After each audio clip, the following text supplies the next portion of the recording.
You are live. That's what it says right there. I don't think it means you. I think it means me. Us. Hey, Shelby. We're live, honey girl. Live. She's like, dude, you woke me up to tell me that?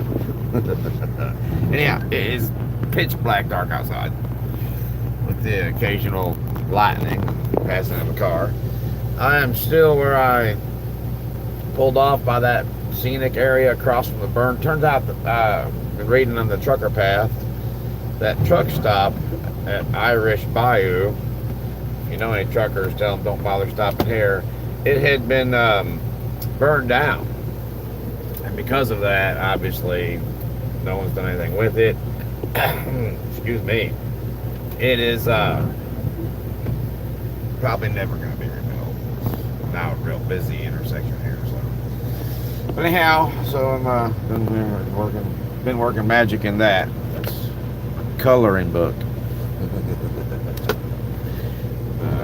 It's time to roll.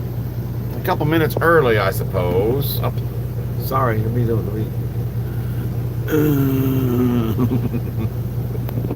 I'm so easily amused.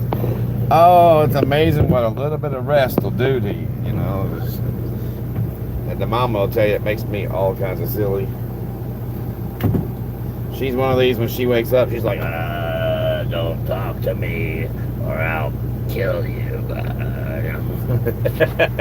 She doesn't say that, but the look on her face sometimes you gotta wonder. But me, I'm kind of more of the wound for sound kind of deal, you know. You ever seen that movie Trilogy of Terror? And there's a little statue this woman, her mom sends her in the third story of the trilogy. Her mom sends her this little statue. It's got a little necklace around it with a tag, and the tag basically says, don't remove this or it'll come to life. She's like, yeah, whatever. And I think it's Jessica Lange in that movie. She sets the thing down, and the chain ain't real stout. The chain just falls off. And she comes back, and she can't find the thing. Now, I'm not being hateful. He's a little spear chucker, okay? That's what the dude is. And she can't find him. She looks under the sofa, and somehow it's gotten under there. She says, oh, there you are. So she reaches for it, and all of a sudden you hear, "Aye!" And she pulls her hand out, ow, and she's bleeding. And what it is, he done, got her with it, chucked her with his spear. And all through the whole movie, he's trying to kill her because he's come to life. And I guess that he was like a headhunter or something. And all you hear through the whole movie, "Aye, aye, aye, aye, aye, aye." Eventually, she actually somehow gets his spear away from him, locks him up in a suitcase. But unfortunately for her, it's one of those old red plaid cloth kind of deal, you know. And he happens to have come up somehow with a steak knife, and he cuts his way out of that. And in the end, she nukes him. It was pretty cool. But yeah, it's pretty good movie. But anyway, the way that dude is all through the whole movie, that's all you hear. Aye, aye, aye, aye, aye. That's me when I first wake up. Like little Pac-Man. Without all the... Oh wait, that was Space Invaders, wasn't it? Hang on one second here, and y'all won't have to look at my scary face no more. Unfortunately, for anybody who sees this who's never seen one of these, let me go ahead and do this here. The plan is to make it where the whole reason for all these videos, ooh, loud thunder, is so that if I was to be a victim of road rage, I can protect myself by showing the cops that, hey, I've got video proof of what I'm telling you. This dude is overly aggressive, trying to run me off the road or do a brake check in front of me or whatever. That's the reason for these. People are like, man, this is a lame video. You can't see nothing. It's pitch black dark. Well, here, let me, hang on one second. Well, there's a little bit of something, not a whole lot, but you see a little bit better every time the lightning flashes. So anyhow, I'm not going to make this one of these big long travel videos though, because this is Mike at Midnight, and it is now straight up 12 o'clock. So tonight I want to chat with you for a minute. I want to ask y'all a question. What if you had the, basically I'm trying to get all this done by the time we get down to the TA. I've got to buy a piece of equipment there so I can secure this load a little nicer and then get on the road. So, drive online. I should make South Haven, Mississippi, which is kind of sort of like Memphis. I should be able to make South Haven by 8 o'clock, maybe 9 o'clock at the latest, and I'm okay with that. So, let me ask you a question. The discussion tonight for Mike at Midnight. If you had the chance to be a hero,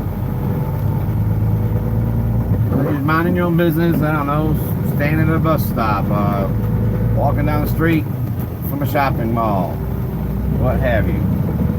If you had the chance to be a hero, you know, you're standing at that bus stop and someone's not paying attention, they're busy texting or whatever, and they're about to step off the curb right in front of a bus speeding up to the bus stop. Would you just sit there? Would you grab a hold of their coat? 700 feet. Take the exit right. Interstate 10 eastbound. And drag them back. Shut up, Lola. I'm talking here. I can't talk and listen to you at the same time. Take the exit right. Then take the freeway. She's always going to get the last word. Anyway, would you do something about it, or would you say, no, I ain't going to try to get involved because you never know, the dude might drag me along with it. And that is a possibility. But if you died a hero trying to save somebody else, wouldn't that still be better than living the rest of your life thinking that the fact that you watched someone else die, that I should have done something to try to save that person? I met a fella today. The reason I asked this, I met a fella today, and we had both got loaded with these slabs of marble and granite and all that stuff. And we got to chatting afterwards. When I had to back out of that area where I got loaded, I had to wait because they were loading him behind me. Anyway, we got to talking, and we realized something, that, you know what, people don't do that anymore. They don't take the time to be social with one another in a public environment like that. Two truckers, they're just getting loaded. And it doesn't matter, if I'm just going to mention this in passing, you know, obviously those of you who've seen my thumbnails, I'm white. And this fella was colored, he's black. And we got to talking about a whole bunch of stuff, from whether or not you would get involved if you had the chance to why people even, you know, hate. You watch two kids playing in a sandbox, itty bitty little babies now, 2, 3, 4 years old, playing in a sandbox at the city park. One's black, one's white. They're right there, their arms side by side, you know, the t-shirts, and they don't even notice. We're different colors and they don't even notice. Society teaches them that. Their parents teach them that. We teach them that. We teach them to go out and do your own thing, be different, and then at the same time we teach them different is bad. We teach them to hate people who are different.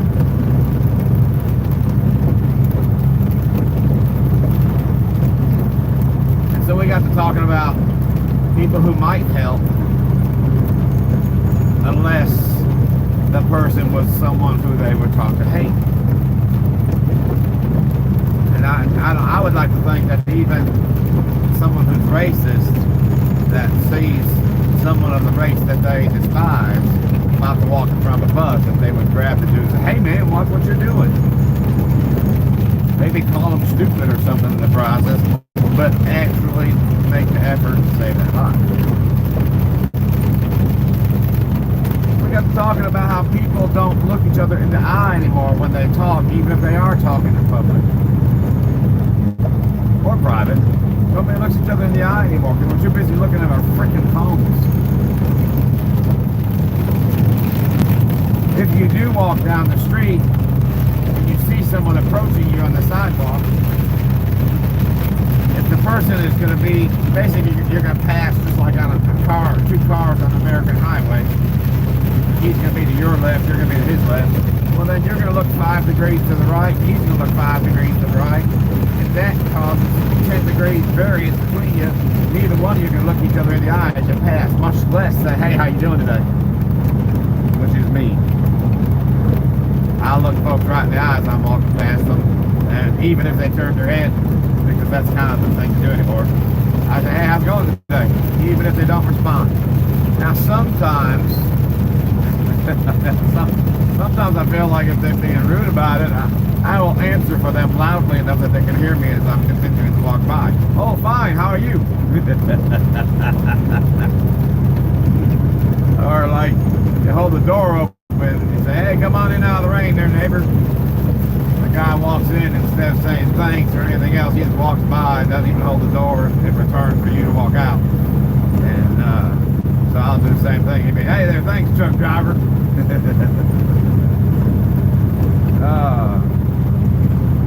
But what if you could be a hero and not have your life in jeopardy? That's right. What if you could save a life and in no way your life be put in harm in the process? You're not going to have to risk your life trying. Like a guy one day, a woman was so distraught over one of her high-heel shoes getting caught in a train platform where she was crossing the tracks and to get on the train, commuter train.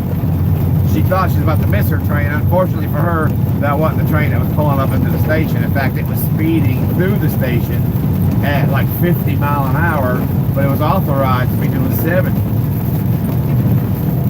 He was on an inside track. Her high heel was stuck. She didn't care about that train coming. Them shoes cost good money. She was getting that shoe before a train run over it. A dude come out there at the last minute and push her out of the way, and they both got killed. Over a, excuse my, well, I won't cuss, over a freaking high heel shoe. Freaking. There ain't nothing you own, I don't care how much it costs, or how valuable it is, there ain't nothing you own worth dying for it. But what if you could save a life and not have to run out in front of a train or step real close to where that bus is coming to pull that guy back? What if you could save a life with nothing but a kind word?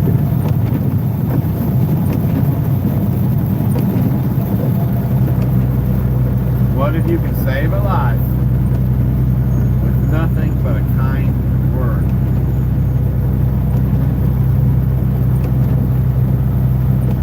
There are people in this world with serious problems. I mean, don't get me wrong, I am burdened big time with some problems right now.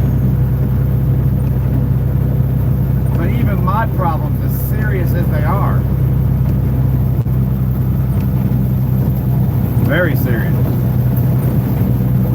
Things don't swing a little in my favor, I might be going to prison because of that kind of serious.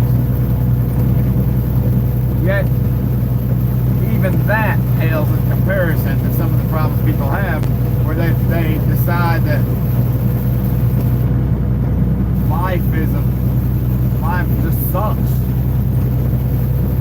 It sucks so bad they don't want to live it anymore.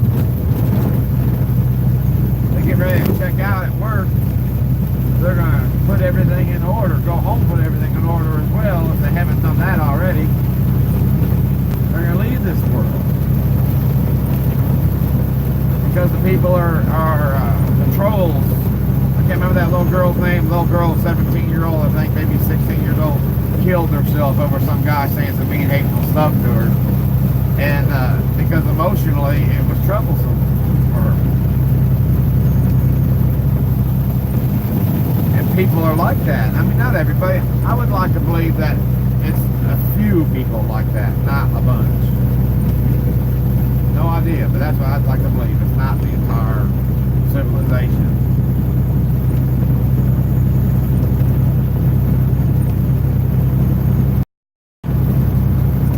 So what if that one person who's just giving up on society society had it in their mind, when I get off work, I'm going to make sure everything in my locker is ordered. If they find, I'll leave a note. I'm not going to leave a note at home. I'll leave a note in my locker here at work.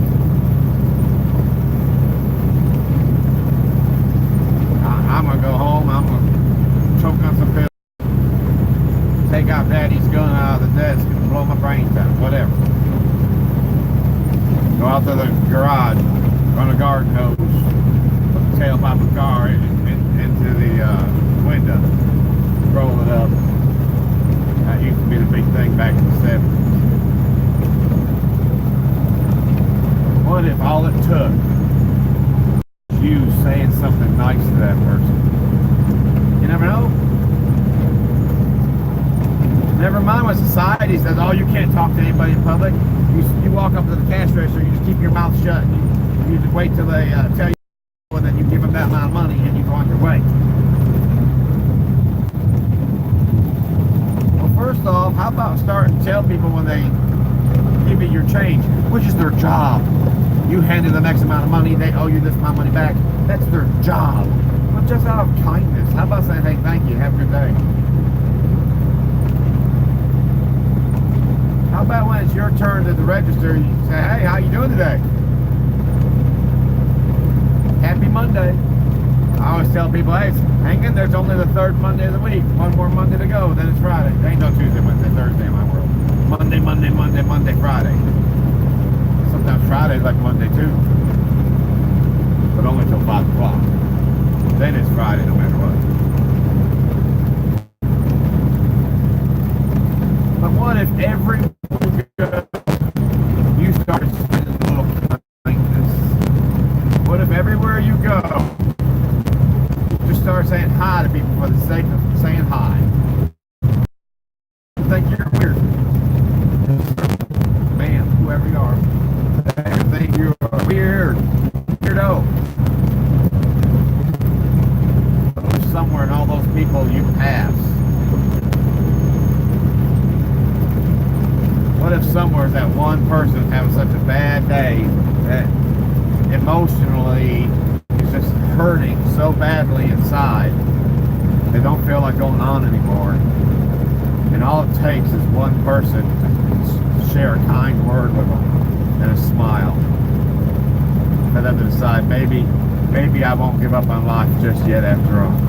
Maybe After 2 miles, maybe society ain't all that fun after all.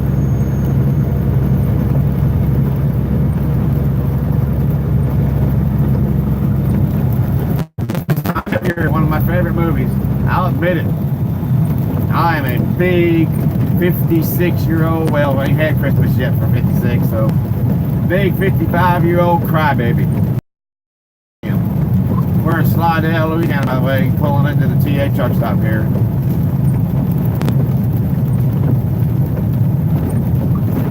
Jimmy Stewart, Donna Reed, It's a Wonderful Life. Never, ever, ever in my life have I watched that movie and not shed tears halfway through. keep left, then take the freeway.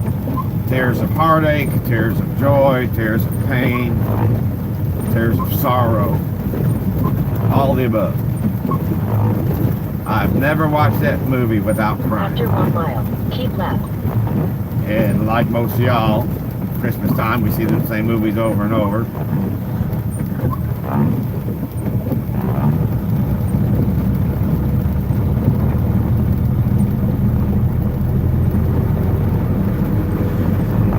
But Jimmy Stewart, old George Bailey, he gets a chance. He gets a chance had he never been born.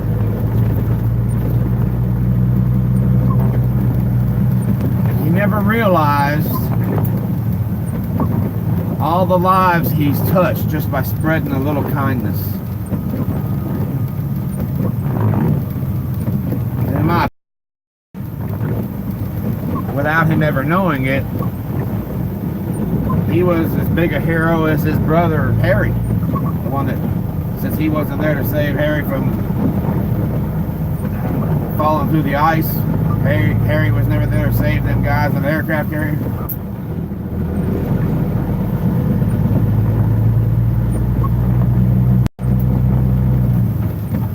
Now, you'll never, if you believe in a hereafter, if you don't, then I don't know what to tell you, but I believe in a hereafter. You won't get credit for it. After 700 feet, turn around when possible. Then, turn left. Shut up, Lola. You won't get credit for it. No one's going to come up to you and pat you on the back and say, attaboy, because you had shared a little kindness. No one's going to do that. No one's going to say, hey, do you know that dude you was talking to there last week? He was actually thinking of pulling up on the interstate on the way home, jumping off the bridge, and you know, because you was nice to him, it saved his life. Nope. You'll never know. No one's ever going to tell you in this life. You will never know. You will never get credit for having spread that little kindness that maybe be a hero in somebody's life. You will never know in this life.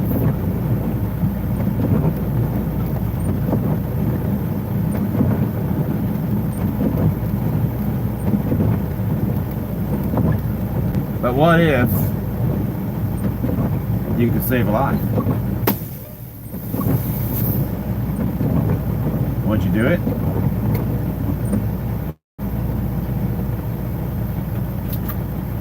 What if every day all it took was being nice to some folks that cross your path? And one day in the hereafter, whether you believe it or not, that's when you'll be rewarded for what you've done.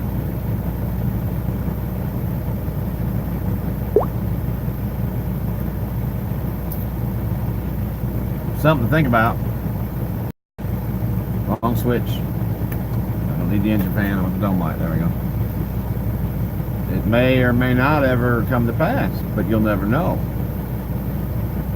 Start being nice to people. Spread a little sunshine on the gloomiest days, especially. I've dealt with depression years ago. While I was in the hospital dealing with depression, damn near jumped off the parking lot garage, 5-story parking lot garage across the street. Lost my grounds privileges. Wasn't allowed outdoors no more. For a little while. It was a bad situation in my life, and they finally taught me if I can get away from that situation, my life would get better. I'm not a quitter. I tried to make it work. It didn't work. I got away from the situation. My life got better. It was a Catholic hospital, and the Catholics do not condone divorce, but yet that was the advice I was getting. You need to divorce that woman. Best advice I ever got from anybody. But I've dealt with depression. And on them gray, gloomy days, whatever it is that's troubling people, it burdens them even worse.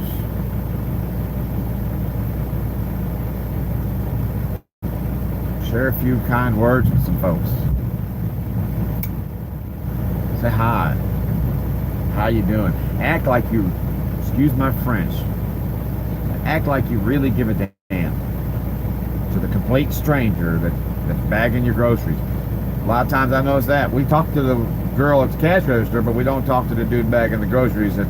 Where I live, they still do that. They still bag your groceries. Talking about living back in time. Spread a little sunshine in some folks' lives every day. Get in the habit of doing it, not because you want someone to notice what a great person you are, not because you want to be a hero. No hero ever wants to be the hero. No hero ever wants to come home and be recognized in the ticker tape parade and all that. They're humble. Sometimes they're even ashamed of things they've done because of the situation, like when people go to war. Maybe what they had to do was to, invade a city and kill some folks. Because if they didn't, them folks was going to kill them. Okay? You saved your entire platoon. But how many people did you have to put a bullet through their flesh to do it? Hero? Yeah. wanting the ticker tape parade when he comes home? No.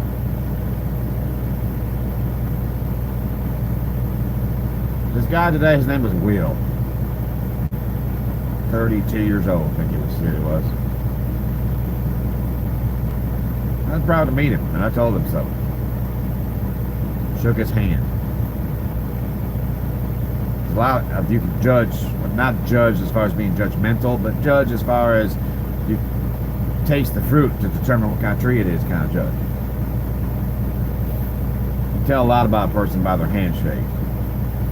Nowadays, especially, I've noticed there ain't too many men anymore got a good, square, firm handshake, and this guy did, 32 years old. Talk about his kids and everything else, and I've not been a real great father. Long story there. Not going to tell you all about it, partially because I'm ashamed of my past, and partially because it's none of your business. Sorry. I'm telling it like it is. But that doesn't discredit what I'm trying to tell you now. Make a difference in someone's life. Just go out there and be nice to folks. Maybe, just maybe, one day, it'll come back to you.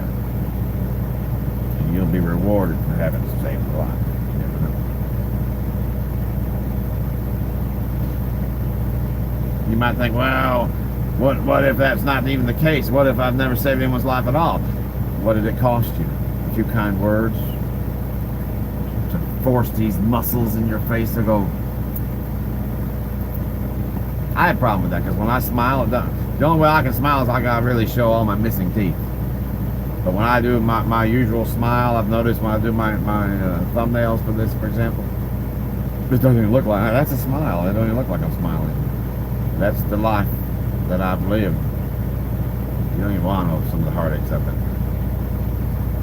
But I still make the effort to be nice to people and share a kind word and smile with them every day.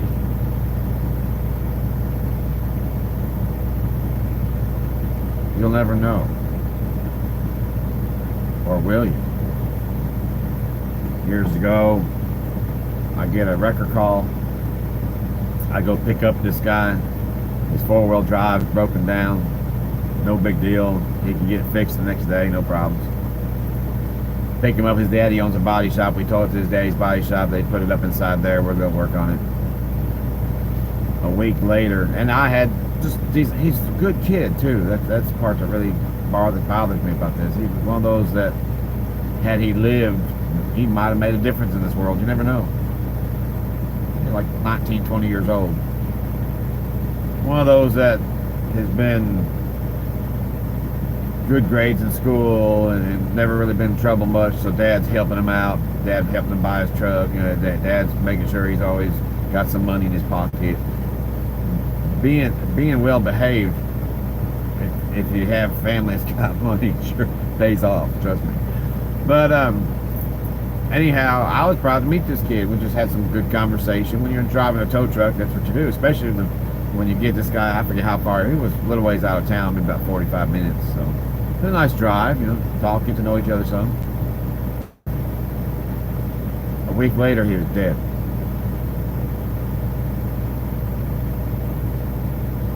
Well, Mike, wait a second. Then that means anything you said didn't save a life at all. He didn't kill himself. He pulled up in the street in Corinth, Mississippi. Couldn't get through because some wannabe hoodlum, wannabe thug, was sitting there in the middle of the road with his boombox blaring real loud, and all that dude told him, "Hey man, move your car out of the way so I can get through." And the guy said something to him, got in his face, this, that, and the other. Of course, this guy, he was stout. You can tell he's probably football or something when he was in high school.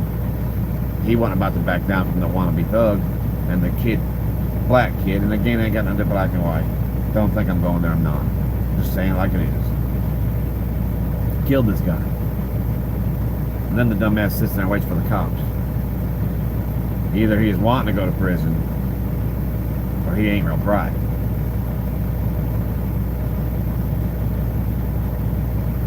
But what if those kind words he and I shared made that last week of his life, you know, a whole different outlook on the world? Because the world sucks. look around, watch the news. But it's not how the world is, it's how you perceive the world. The world sucks, but there's still good in the world. You gotta look for it. Look at the video previous to this one. I post these in order. I went to find a place today, pull over, and it's been burnt down, the parking lot closed. They had an entrance open, but all kinds of signs about, we'll tow your truck if you're parking here. I found a place across the road. I was able to park, quite scenic. Shelby got to go for a walk before it started raining. And all in all, made for a pretty good evening. Got a nap right there. I'm rested. I'm ready to go trucking. It's not how the world is, it's how you perceive the world that makes or breaks your day and the day of others. So tomorrow, you go about your evening or your afternoon or your morning or wherever it is that you're out and about in the workforce and meeting people. Greet them. Say hi. Look them in the eye when you talk to them. Y'all ever notice, I know some of y'all follow me kind of regular, some of y'all don't. That's fine. I post these whether anybody's, like right now it's showed 0 the whole time, but somebody sooner or later will watch this. Y'all ever notice it seems like I'm looking you right in the eye? I'll tell you why. Because I kind of sort of am. I don't zoom in on, oh, okay, let me kind of check, okay, I'm still in the center here, I'm center frame. Got a little red thing here that lets me know I'm live. I've noticed no matter which direction I turn my phone, that's always kind of close to where my camera is. The idea being it's going to give you something to look at, and if I'm looking at that right there, I'm not looking at the camera, but maybe you might not notice, it still looks more like I'm looking at you than if I'm looking over here at myself. But it's almost like, man, it's like he's looking right at me. Little dot right there, I zoom in on it. I'm wanting to connect with whoever watches these videos. Of course, the driving ones, like those are, I'm hoping not to connect when anybody gets in front of me there. Yeah. This is how I do you if I meet you on the street, too. I look you straight in the eye. I look you in the eye when I'm talking to you to see whether or not you're understanding what I'm saying. I look you in the eye when you're talking to me so that I can see where you're coming from and the light in your eye, because whatever you're talking about maybe has that fire and that passion inside you, and I want to see that too. Pay attention to some folks. I'm not saying put your phones down. I'm talking to y'all on one. We all got these freaking things. And we're all down with our heads down like this and whatever else, you know. We might as well put a hinge right here so we can more easily.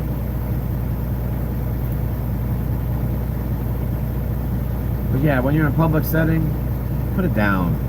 It's Facebook or whoever you're texting. Is that really something you just can't live without? I'm going to tell you something. I'll have to actually go to my profile and take a screenshot of it. The problem is once I go to my profile, it shows I'll have logged in then, but I'll do it. It's fine.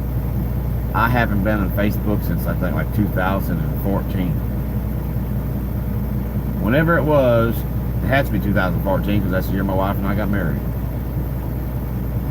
Whenever it was that we decided to get engaged and I had posted, you know how Facebook does, it puts a little whatever kind of an icon, and Michael has gotten engaged to Elaine, you know. That's the last post on my Facebook profile.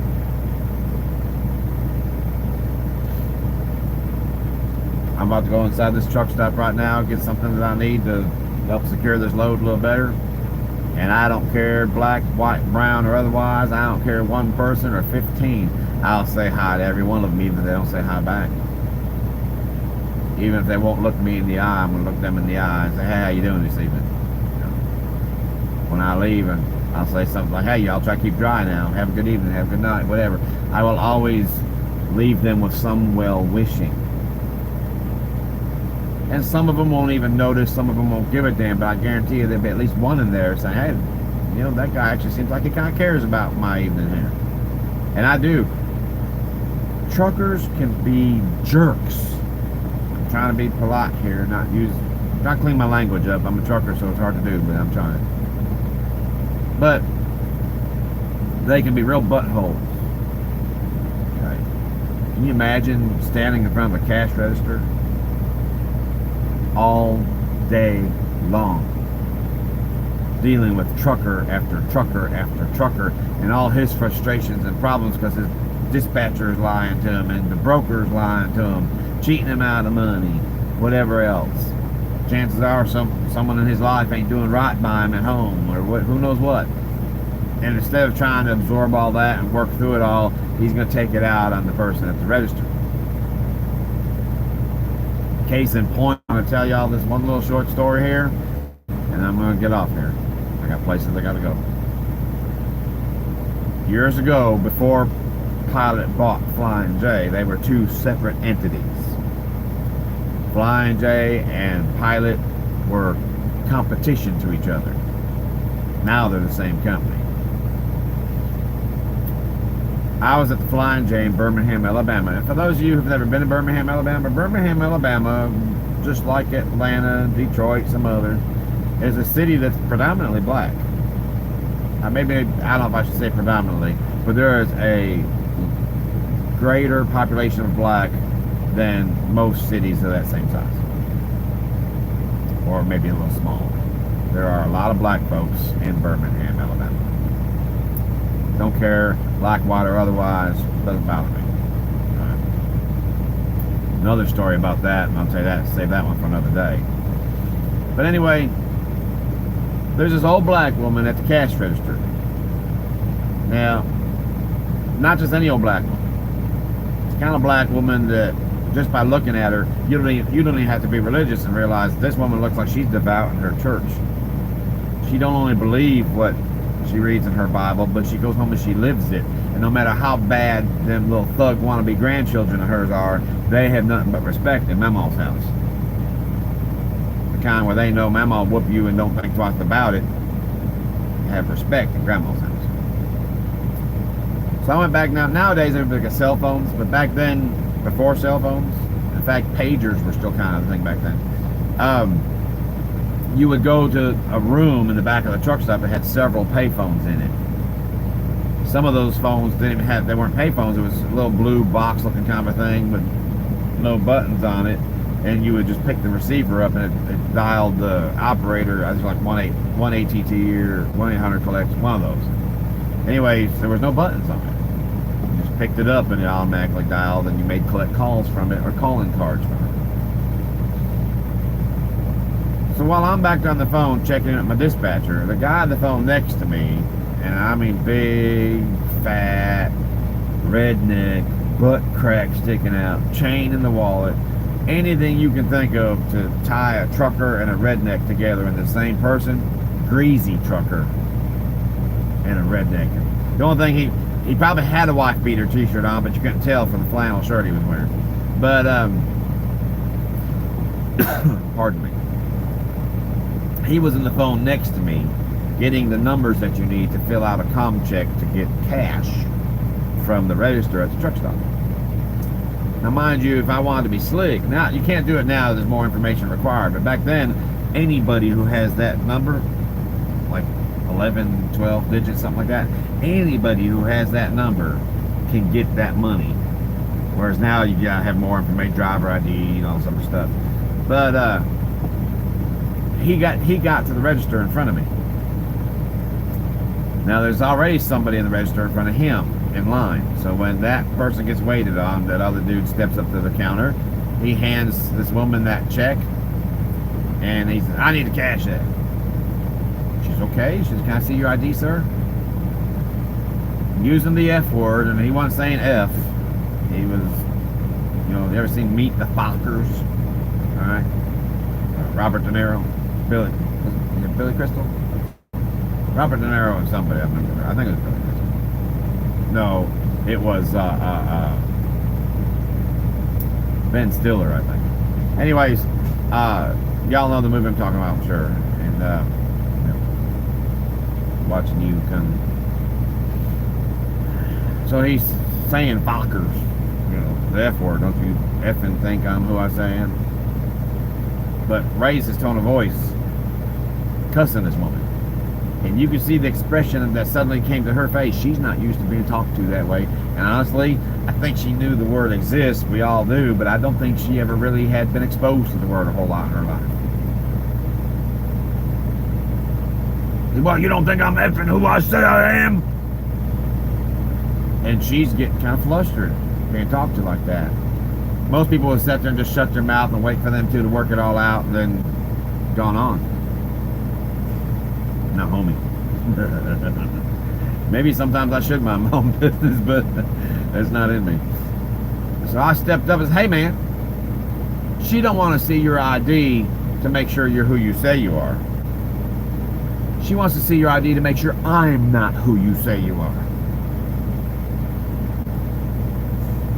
You see him mawing that around in his head for a little bit, mulling it around his head, I think the word's the way you say it. All of a sudden you see the light bulb go off or turn on. He's got it. Alright. You think he'd have said, hey, I'm sorry. I apologize, I'm having a really bad day, I shouldn't have took that out on you, or if nothing else, just say, alright, I get it. Never said a word. Reached into his wallet, handed her the ID, when she's like this now, just trembling and shaking because she's really nervous about this. Probably the cuss word wasn't near as stressful for her as him raising his tone talking to her like that. Because you never know who's going to reach across the counter and who knows what. There are some violent people in this world. He never said thank you when she finally finished the transaction, gave him back his ID, counted out his money to him. Never said thank you, nothing. I'm sorry, nothing. Have a good day. I apologize. Didn't say anything, good, bad, or otherwise. Just shut his mouth, took his money and his driver's license, and walked out the door. Now, I don't believe she was one of those that after that she was going to go home and rid this world of herself. I don't believe that at all. But I don't pick and choose who needs to hear a kind word and who don't. I give a kind word to everybody. So I told her, I walked up there and she's flustered and she's trying to get herself together and take care of whatever I need. And I said, hey, hon, and there's nobody in line behind me. So because I checked. So I said, y'all probably never noticed this if y'all follow my videos, but I can be a little on the talkative side. So yeah, if there's people in front of me, I'll cut it, behind me, I'll cut it short. If there's not, I'm like, good chance for that person there to take a break because the customer wouldn't stop chewing her ear off.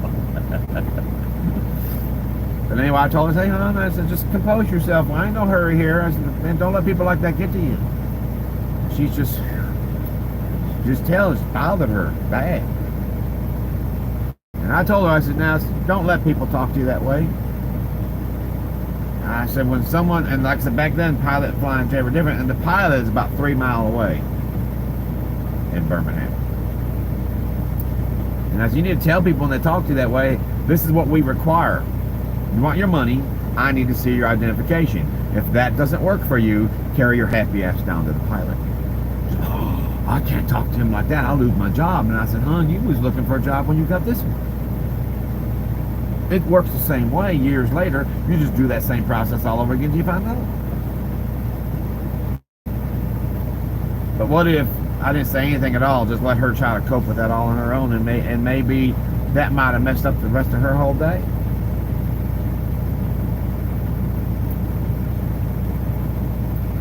Spread a little sunshine, y'all. Be kind to folks. Say hi. Hold the door for people. I'll save that one for another day too. Be good to each other. I say that a lot in my videos. Not as trying to, everybody seems in all these YouTube videos has some kind of a cool way of closing it out. I say that because I sincerely hope y'all will. Be kind to each other. Be good to each other. Be nice to each other. There's a whole lot of mean people in this world. What, you really think it needs one more? And all that does, for those of you who may want to be the type that goes around spreading your hate, all it does is eat you up even more. Trust me, I know I've been there too.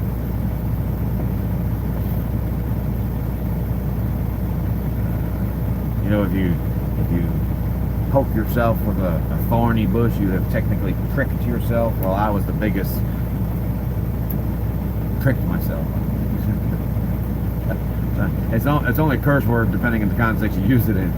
Yeah, I was the biggest one of those you met years ago. I hated everybody. One day I realized I hated myself. And I was so full of hate. It wasn't enough to just keep it inside. I had to spread it around. Be good to folks. You may never get a reward in this life. But what if, whether you believe it or not, what if you don't believe in hereafter, but what if there is one anyway? And you get the reward in that one. Something to think about. So since I've said it 15 times probably in this video, I won't say it anymore. Yeah, I will. Be nice. You only got one life to live. Don't just exist. Get out there and live it. But don't live it at the expense of others. Don't walk on people to get where you're going. Help each other get where you're going. Even if you got nobody to help you get where you're going, help your neighbor get where they're going. It might not mean anything to anybody right now, but you never know down the road. George Bailey, It's a Wonderful Life. You never know the lives you've touched, the good that have come from that. But do you really need verification to make it worth your while? Just do it anyway.